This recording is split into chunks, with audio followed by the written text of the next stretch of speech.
Bonsoir à tous, voici les titres de l'actualité de ce lundi. Actualité largement dominée par la situation au Proche-Orient entre raids aériens israéliens et tirs de roquettes du Hezbollah libanais. Les violences se sont poursuivies aujourd'hui.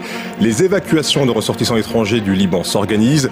Le ferry affrété par la France a effectué une première rotation entre Chypre et Beyrouth. Dominique de Villepin, arrivé dans la capitale libanaise cet après-midi, est monté à bord ce soir un peu plus tôt.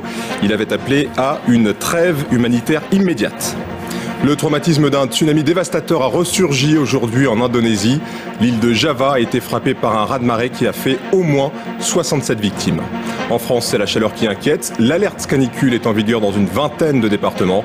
Nous verrons que c'est un problème pour la prise en charge des personnes âgées et pour les agriculteurs. Et puis Airbus jouait gros aujourd'hui au salon aéronautique de Farnborough en Grande-Bretagne.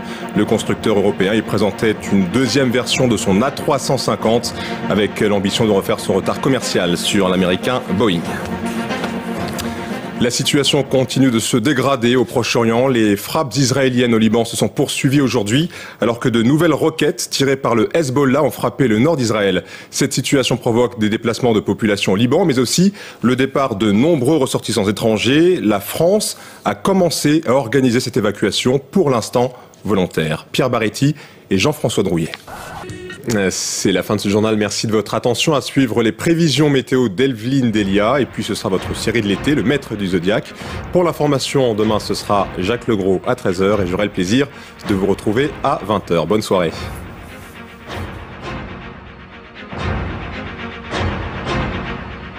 L'info continue sur tf1.fr et par téléphone au 32 80.